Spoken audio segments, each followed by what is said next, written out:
Well, hello. If you've been watching some of my other videos, you probably know that I converted one of my Nikon D50 cameras to full spectrum by removing the internal IR and UV cut filter.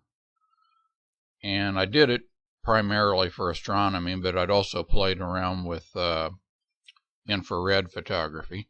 But anyway, I was just kind of surfing around on the internet, and I had never bought anything from Aliexpress before, but I saw this hydrogen alpha filter, and it's pretty cheap for a 72 millimeter size here. It's only $45. They've got several sizes, and then that was not free shipping. I think by the time I paid the sales tax and the shipping, it was like $58 for that. And it says it's at 656 nanometers, and it's 20 nanometers wide for the bandwidth. And they call it narrow band, but now if you've looked at expensive narrow band filters, 20 nanometers is not particularly narrow, but it's still, for a budget filter, that's really not bad, at least it was worth a try, and I got it, and I've tried it out once. I took some pictures of the Rosette Nebula a few nights ago. I'll show you those here in a minute, and I'm really impressed for what this is. I mean, I say, if you buy an expensive filter like this, it might cost a few $100s, maybe even $300 or $400. I haven't priced them real close. But, then your bandwidth might be 3 or 4 nanometers or 10 nanometers. It all varies, but they're getting better and better if you want to spend the money. But I decided I wanted to give this a try, and I'll kind of move the picture down here a little bit. I've just got a screenshot up here from my phone. You can see here they've got a variety of sizes. I went with the 72.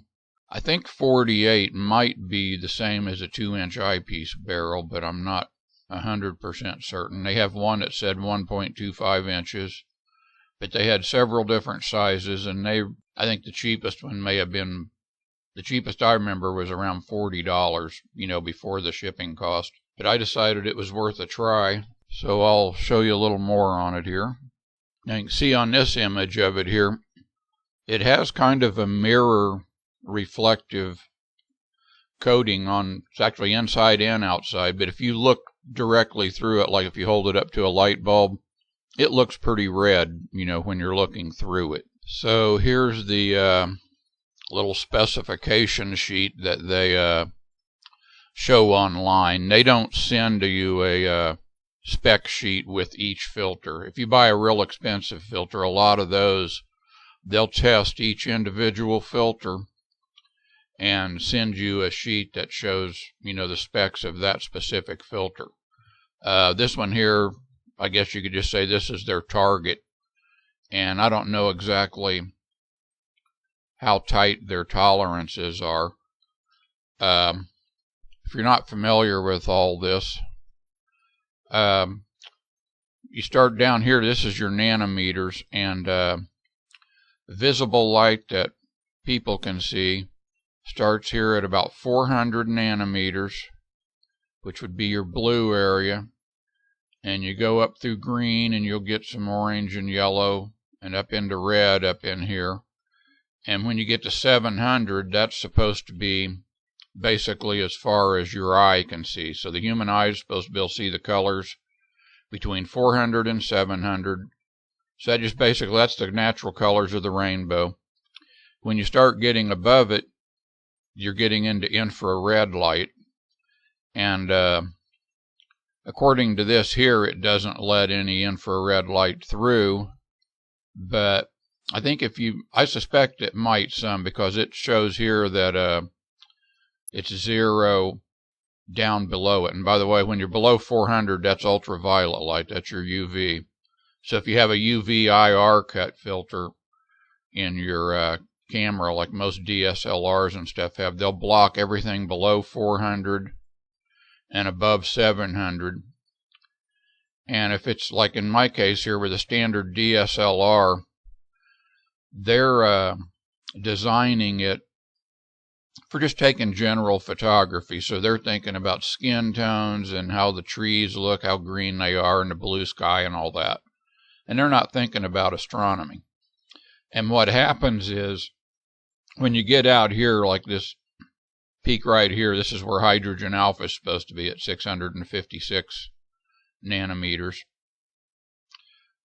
This one here shows that here's your percentage. It's showing that it's getting like almost 90% transmission of hydrogen alpha. While I don't have a picture of one right now, but I'm thinking with a standard camera, the curve would come way down here because it ends at red. So you might only be getting 10, 15, 20% at best through there. And it would just vary with your camera model.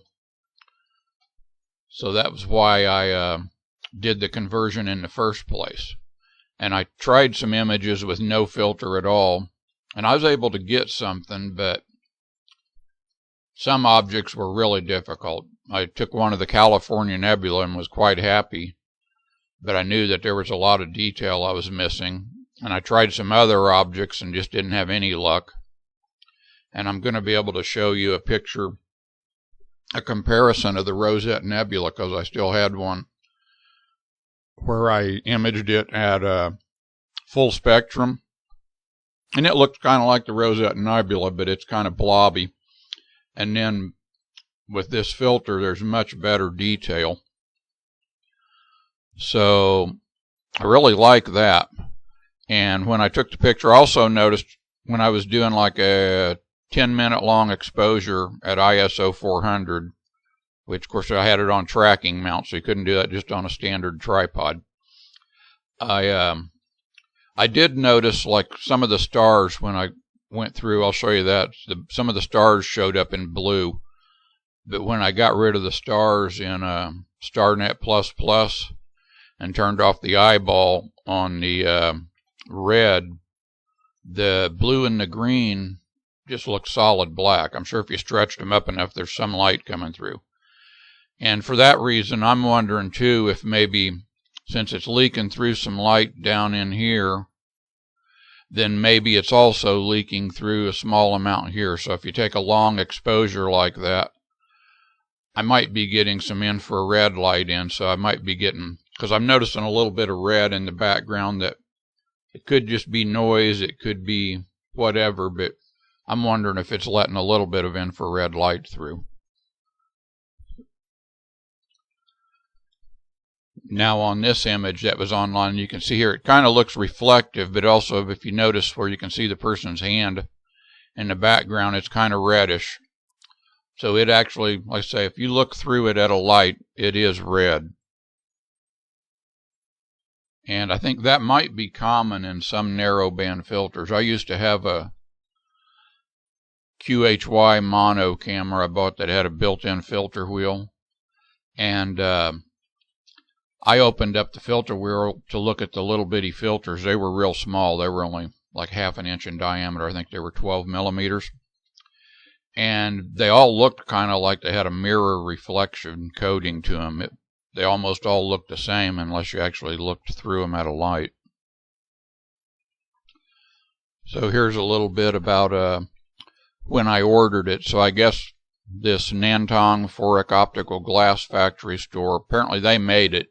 Like I say, it's on Aliexpress, but the actual seller is someone that's kind of contracted through them. And it got to me reasonably quick. It might have took 2 or 3 weeks, but it wasn't too bad. Now, when I imaged it, I was using, like I said, ISO 400, and I used RAW. And it was a 300 millimeter Nikon f4.5 manual focus lens. It's that H series I'd mentioned in one of my other videos, that it's at least 50 years old, and I got it for really a bargain price. I only paid like $60 for it used. So I did 10-minute exposures, and I think I had 3 hours worth of them, and I think I had to throw away one where I accidentally had the wrong time. I didn't expose it the right amount. And then I did a few darks, and I already had bias frames in a master folder, and then I shot flat frames. They're in another folder, but I've got those as well. And then I've got them marked stars only. What that is, since the stars get kind of bloated and burned out in long exposures, I discovered that, at least for my taste, I like going back with it again. And since I have a second Nikon D50 that has not been converted, it's just a stock camera, I did 30-second long exposures at ISO 400, and all I was interested in was getting nice little round stars, and I didn't want any of the stars to be burned out solid white. Hopefully, maybe some of the brightest ones are, that most of them will have color. So I also took dark frames for that, and then used the bias and the flats as well. So I'll call up GIMP here and start showing you what I was getting.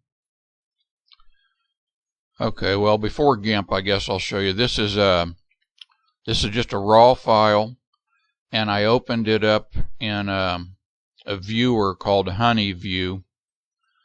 So since it was a raw, it did a little quick pre-process so that you'd have something to view. So this is just a straight up frame. Matter of fact, there I can highlight it. You can see it's called HoneyView. It's free. You can view a lot of different file types. I think you can convert files too, but I wasn't real thrilled when I converted it. I guess also, if you notice down here, it says something about JPEG, but that might be just because of what they're giving you a preview, because up here it tells you it's a .nef. It is a RAW, and it's 6 megapixels. But anyway, I would just open them up. So this is what I was seeing after I did each exposure. I would just do a quick double click of the file to see what it looked like, and up here at the top, if I try to go up there, it opens up this darn thing. But there's a little red patch up at the top and a little red patch in the top left-hand corner. That's like amplifier glow or something. And as you can see, you got kind of a reddish background. And also, this doesn't have flat frames or anything. So you can kind of see the vignetting. You notice it's dark as you get down here in the corners.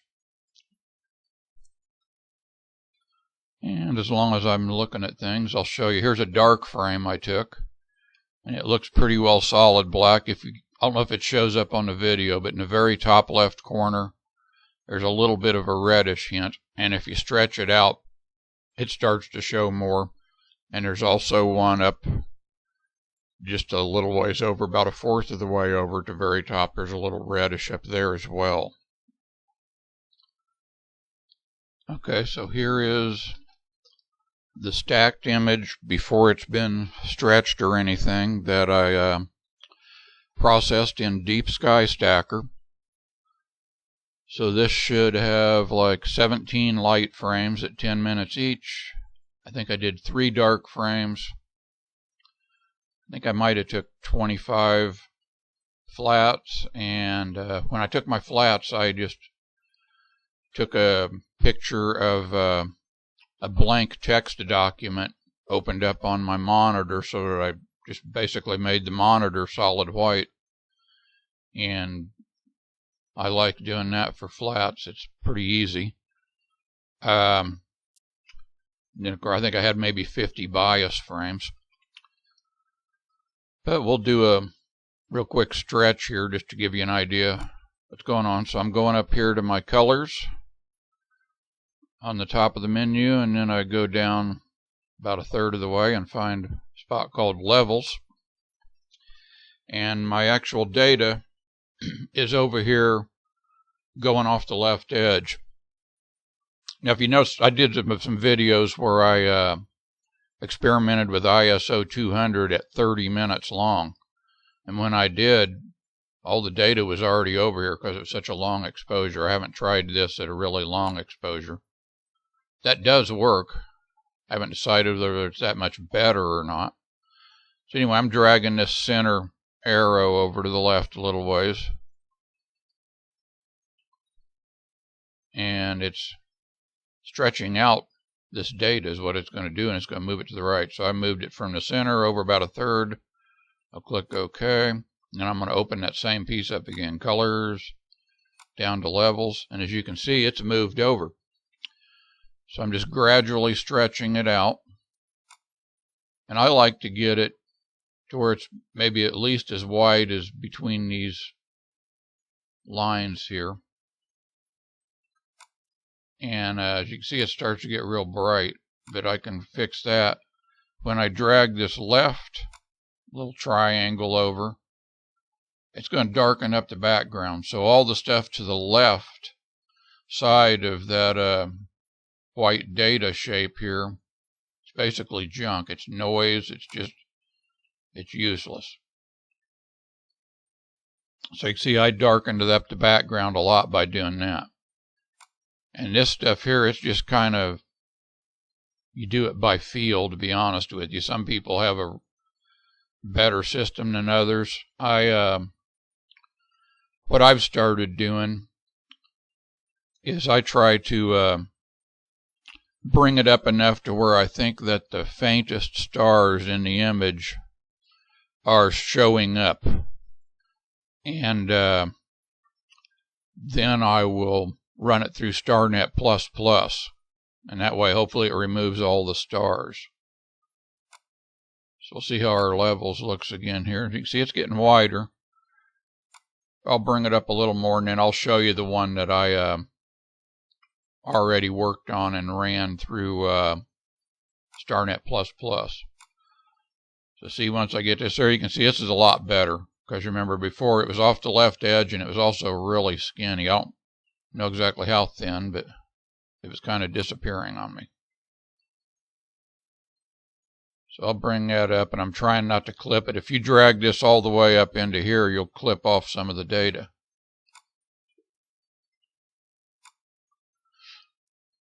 So you can see I'm starting to get a lot of stars there, and it's getting some detail. And you can play around with a lot of things. You can I'll show you a little bit about how I removed some of the color in the background and stuff like that. But here, I'll open up the one that I was going to run through Starnet++ and show you what that looked like. Okay, so this is the one that I ran through Starnet++, and it looks like it wasn't stretched quite as aggressively as that other one we just looked at. And plus, I might have knocked out a little bit of the background color already. I don't remember if I did that before or not. Mainly I'm trying to do that after I get rid of the stars. But I've just kind of made a copy that I renamed to Starnet, and I exported it as a TIFF file, which, just in case you haven't seen this stuff before, how to use GIMP, you go to File. If you do save, it'll save it as a .xcf, which is just a GIMP file, and it's a working file. But you could either overwrite what you have, or you can export as, and I'll just go ahead and click it, and you can name whatever you want, and you can change it from TIFF to PNG or JPEG or whatever you like. I'm going to cancel that since it's already been done. And then I'll show you what happened after it went through Starnet++. Okay, so real quick, I wanted to remember I was going to show you about how much this blocks other colors. Because basically, since this is a color camera, hydrogen alpha is in the red channel, so I should only get red image. I don't know how well it shows up over here on the video, but you can see this here's kind of gray in the red, and you can see the image, and the green and the blue look pretty much black. So I'm going to turn off the eyeball here for viewing on the red. And you can probably see some stars here. So these are the really bright stars that enough light shone through there if they were, you know, exposed for a long time. Then if I turn off the blue, I was hoping that would disappear. I guess it didn't. Okay, well, I guess they're mostly in the green. That's interesting. I thought they were blue stars before, because there are no green stars, but there's some green light coming through there, which actually makes sense. There shouldn't be any blue light coming through, because blue would be on the lower end of the spectrum, because red is closer to 656. Green, I don't remember the exact number, it might be around 500, and then blue's getting down closer to 400. So I don't see any blue coming through. We see some green, of course tons of red, and then I'll turn that one off. And here's my one that I ran through Starnet++, so this is same picture after the stars are gone.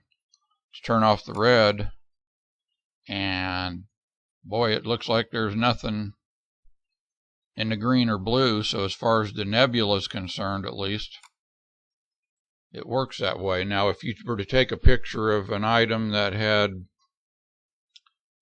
I guess, you know, some hydrogen alpha and maybe some oxygen 3, and maybe if it had reflection nebula from the stars, perhaps things would be showing up. I'm not certain because I haven't tried it yet.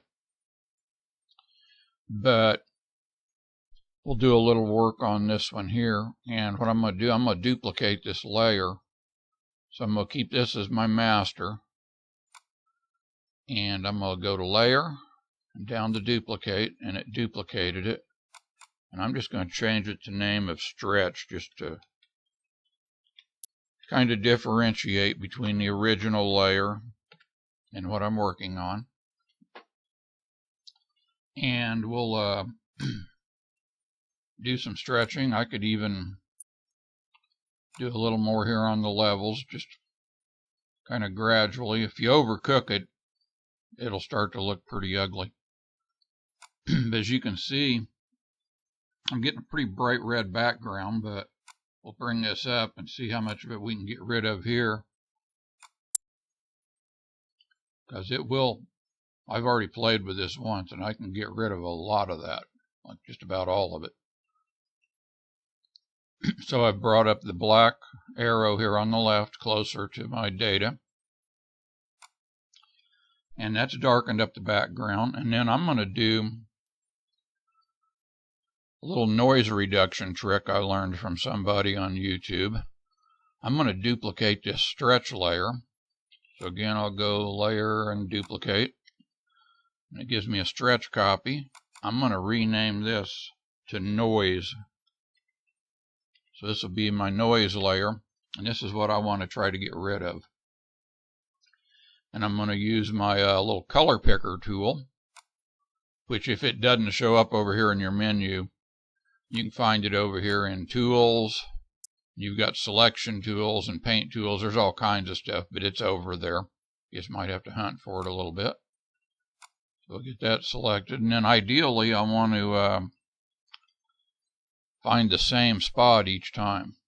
So I can see my little arrow up here on the top line by 500, and there's another one on the left line by 500. I'm just going to see if I can get that so both arrows are about 500, and I'll click it. And it changed this to kind of a real dark color. There's a little red. This green is from something old. So that was my foreground color. So I'm going to click background color and try to click the exact same spot and turn this one that same color. So again, I'll try to get my little arrows on the left side on 500, and the same with the top. So my X and Y coordinates are both 500. Click it again. Now both of these boxes look about the same. Now I'm going to select what's called the gradient tool. And I gotta make sure I've got this noise one selected. And I'm just going to click and drag this line across here. And it just turned the whole thing, hopefully, the same color. And I'm going to go over here to this mode, and this is the mode of the layer, and right now it's just a normal layer. I'm going to click on that, and I got to go down quite a ways, and I find subtract. So the idea is I want to subtract that color. And I click subtract, and the background got darker. And we can click this eyeball off. So there's my before the noise layer. Turn the eyeball back on, there's after. And you can play around with it. You know, if you do too much, let's say you decided that you lost too much of this. Maybe you knew that there was more detail in the nebula. What you do is you change this back to normal on this mode, way up there at the top.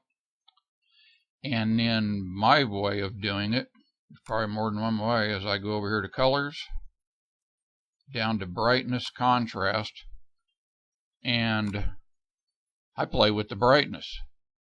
So if you subtracted more than you want to, you need to make this darker. So I'm just going to drag this slider over just to show you. I'll go way over here a bit, and you can see it's turning black. And if you were to go the other way, say if you wanted to subtract more, you can see it starts getting a lot brighter. So you can play with how much you subtracted. So I'll just cancel that for a minute. I haven't. See if that's what I want to.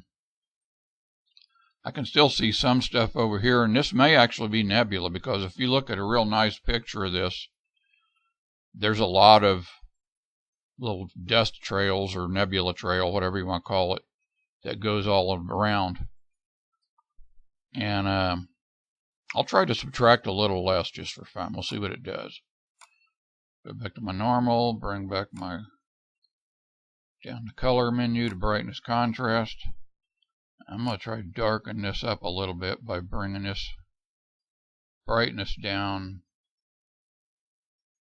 Yeah, I went down about a third of the way or so, not quite half. Click OK. So now this is darker, so when I go to subtract, it's going to subtract less of that red. And I don't know how good it shows up on the video, but I can see a little more. And some of this, I'm not real sure if that's noise or not. And when I put the star layer back in, some of that may get covered up. But I'm going to go ahead and try to get rid of, I'm going to say I overcorrected a little. So I'll go back to this brightness, and I need to subtract just a little more. And I noticed when I dragged this over, it got bright pretty quick.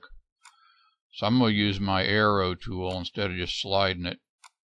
Go up a couple clicks here. There, I went up 0.020. Try that. Turn it from normal back to subtract again. Yeah, that's not bad. And then I'm going to, if I want to try to bring this up a little, I can go to exposure. So I'll go colors again, and this time down to exposure. And on this one, you can adjust your exposure up or down, and you can also adjust your black level. So if, like you noticed, I subtracted that color with this noise mask, which I need to merge down before I forget. But you could also just increase the black. Sit there and go a little click at a time and watch it get darker. And that works pretty nice in some instances. Before I do that, since I'm, if I forget to do this and start messing with it, I'll be changing the noise layer instead of the whole image.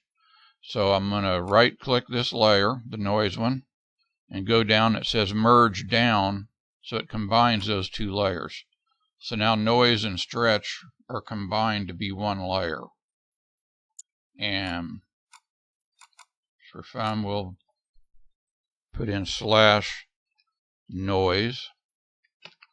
That kind of reminds me that I've worked on this layer. And it's not a bad idea to do a file save while we're thinking about it. So I hit file save. And as you can see, you get this .xcf file. So that will be a GIMP type file that has all the layers in it. So I'll save that. And let's see, now I want to bring in my stars only layer and try to merge them together. So I'll open that up. So here this is what I was calling stars only. So these are 30-second exposures. I don't remember exactly how many I did. I might have as much as an hour worth of them. I had quite a few. I think I had 75 of them at 30 seconds each. And this is with the stock camera, so there's no filter on this. This is just, it will show just a slight hint of the nebula when I stretch it, but not much. And just for fun, I'll duplicate the layer. That way if I accidentally mess it up, I'll still have this one. So I'll just turn off the eyeball on that original. And we'll go ahead and write stretch on it again for this one as well. And we'll go up here to colors and levels. And I'm going to drag this center arrow slider over to the left quite a ways. And there we're starting to get some stars. And the thing I want to remember when I'm doing this is I'm not really worrying about getting a whole bunch of the nebula showing up. It's barely showing, but what I'm really interested in is having nice little round stars that I can get some color in. I will go back here to levels again and drag this left one over to the right, and that'll darken up that background because there was just a bunch of junk in there.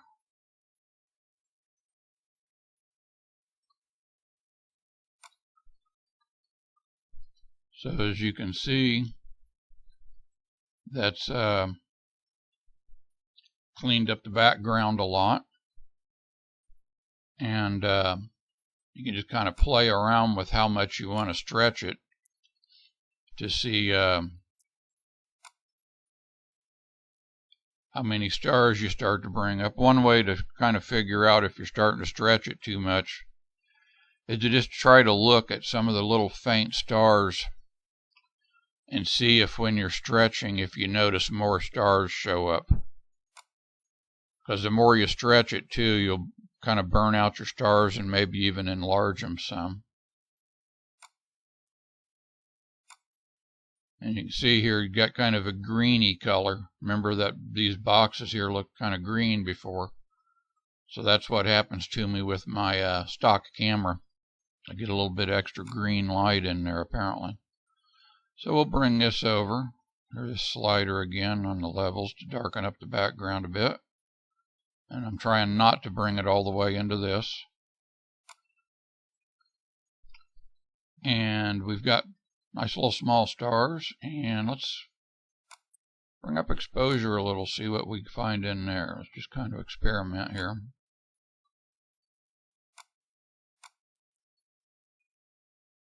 And it's really just doing the same thing, and it's not really adding. I don't even know if you can see the nebula. I can barely see it. I'm just going to click reset and not even bother with that. But I do want to get some more color in these stars. So I'm going to go to colors again, and I'm going to do it on saturation. And on this saturation menu, I'm just going to grab this scale. This is pretty aggressive. I'm just going to drag it all the way over. And you probably noticed it changed the color. It changed the color of the background a little too. I'm starting to get some stars colors here. I'm getting a little orange and I'm getting some funny pinks and stuff, which may not be the most accurate star color. I could probably learn to figure out how to work on that as well. And I'm going to go saturation again and see what else I can do. See if I can get a little more of it. Try to make them colors pop out a little bit so that you can actually see them.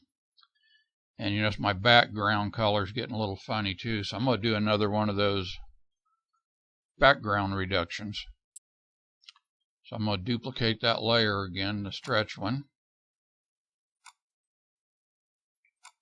We'll call that noise again. And we'll go back here. And again, we'll just see what it looks like here with 500 on the X and 500 on the Y. And it turned to that green. That's the background one, so I'll go here to the foreground target. It likes me to select both. I've tried doing pick only and it wasn't very happy. So now we'll do it again.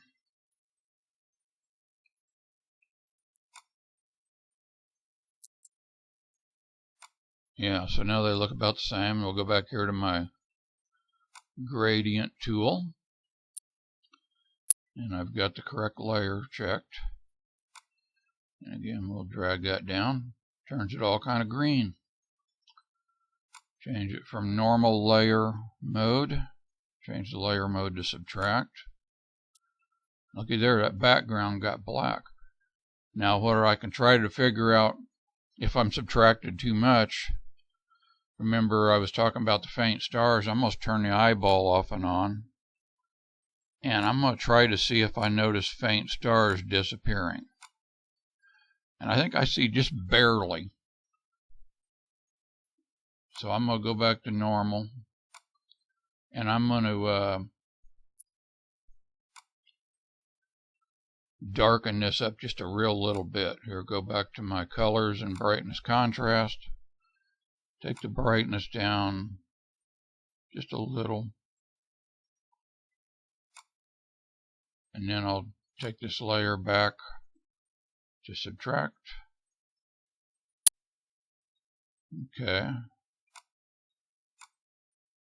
I think that looks better. So then I will merge that down. Go ahead and call it stretch/noise again.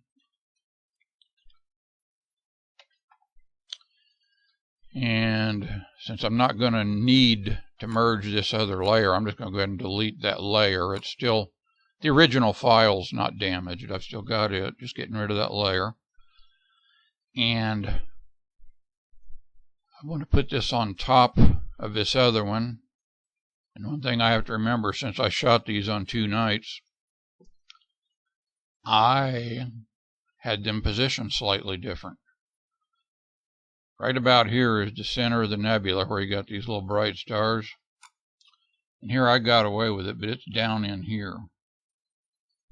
So I want to, what I'm going to end up having to do is put this on a little bigger background so that I won't have a real weird line showing up. So I'll create another piece and I'll color it that way. So we'll pause for a second and I'll figure something out. And then that way I can position it and have my background look fairly normal, I hope. Okay, so I real quick made an oversized layer. And what I did was just go back to here and I used my color picker again and I tried to select an area that was nice and black and did it in with that gradient tool the same way and just tried to make a black background. So I'm going to go over here to my nebula image and I'm going to go Control A to select all, Control C to copy, come back over to this, edit, and I want to paste as a new layer.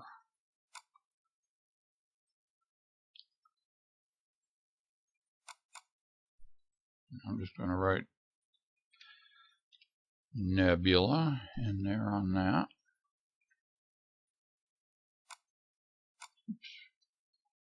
And then we're going to do the same thing with stars only. Select all, copy, bring that baby over here again,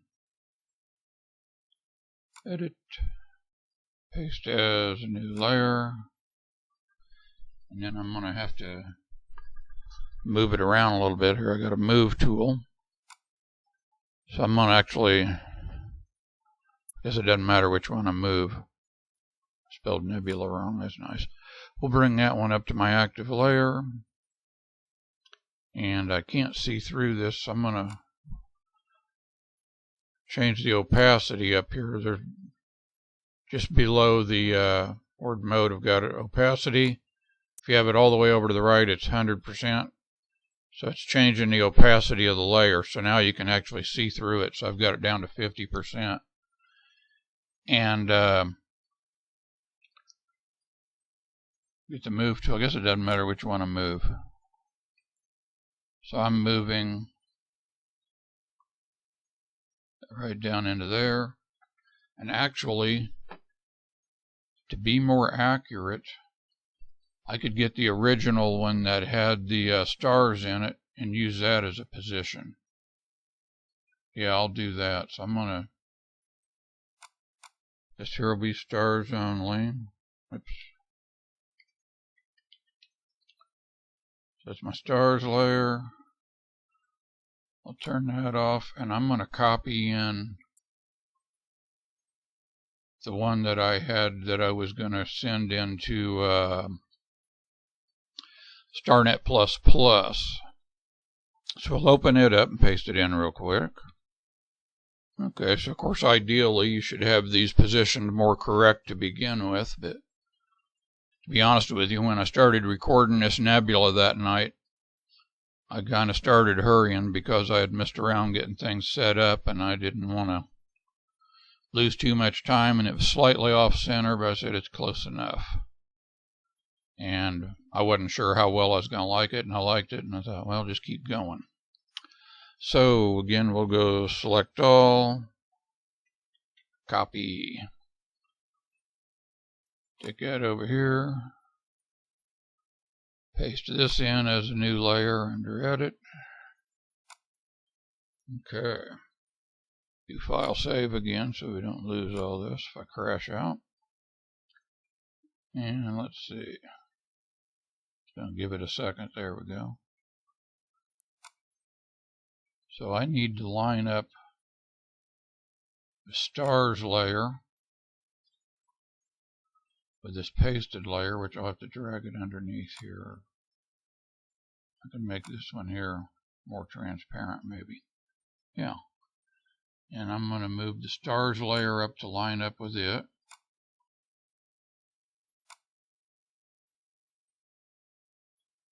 And I can zoom in with my plus button. And see, I've got stars when selected, so if we can get those to line up. Yeah, it looks like that's about right on top of each other, right about there, almost. Mouse quit sliding around. There. So those are pretty well lined up. So I'll turn off the eyeball on the stars. And I'm going to zoom back out a little, and I'm going to bring this nebula layer back into view. And I just want to line up the edges of the nebula with the pasted layer. So let's see. I got to move the nebula layer around to make it show up.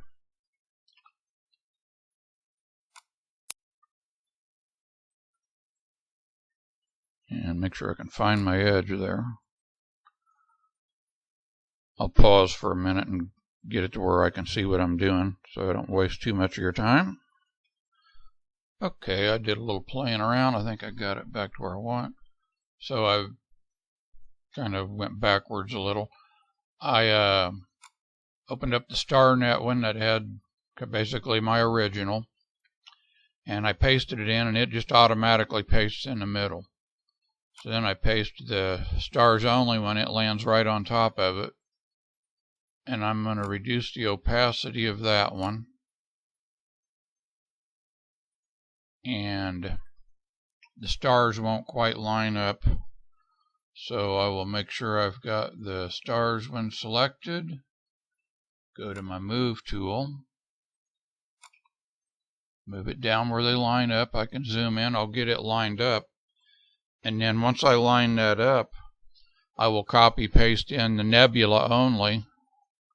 And it's going to land in the same spot that the original one did. And then the nebula will land where the stars were. So I'll get that part lined up. So kind of zoomed in a little here and just try to move this stars only layer here a little. So while I'm thinking about it, you notice the stars might appear slightly smaller.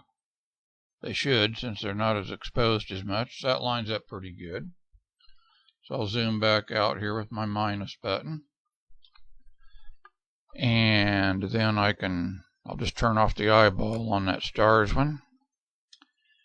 And now I'm going to paste in the nebula one on here, and it should give me the nebula lined up with stars.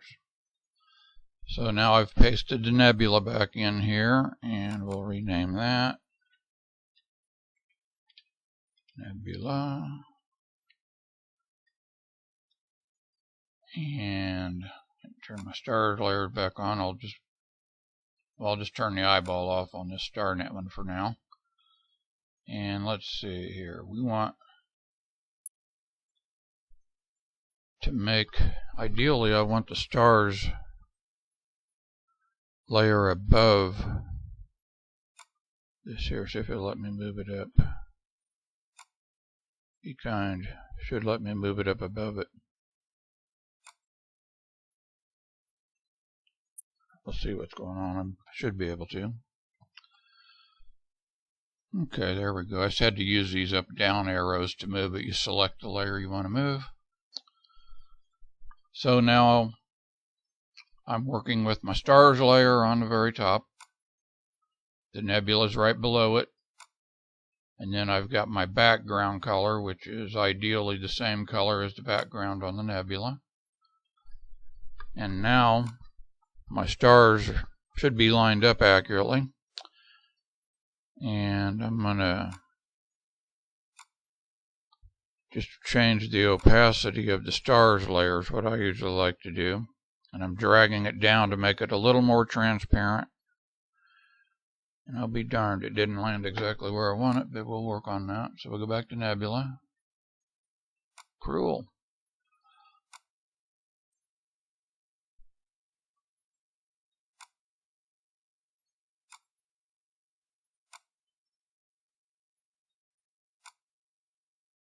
Moving the stars, even though I have Nebula selected.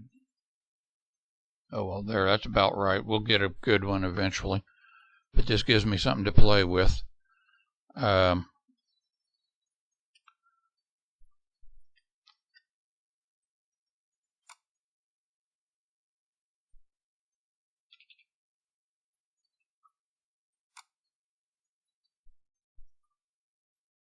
So now basically I've got them lined up better so that stars are there.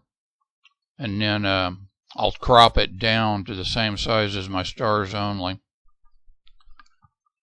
And this will at least be reasonable. It's good enough for a test. I want to get something better when I try to get a nicer picture.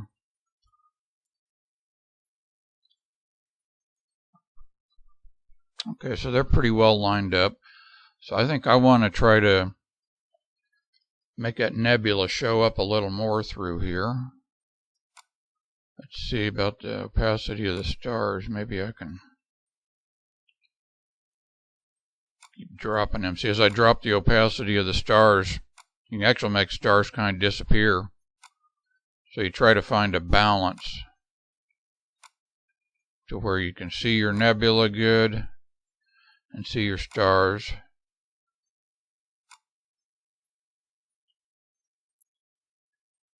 And I've got the opacity at close to 50%.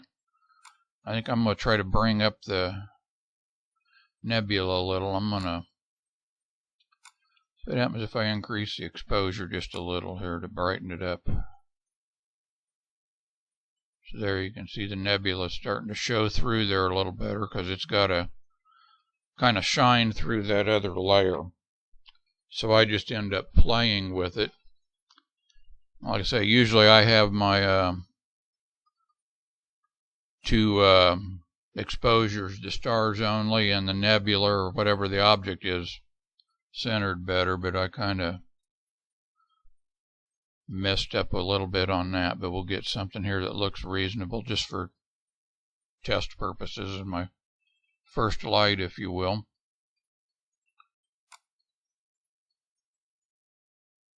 I try to bring that up a little, but not too much.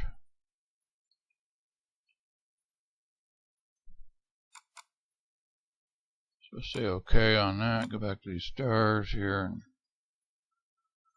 they don't look too bad. If I bring their opacity up a touch, more stars tend to show. That doesn't look half bad there. I'll do that, Jenny. Zoom out a little here.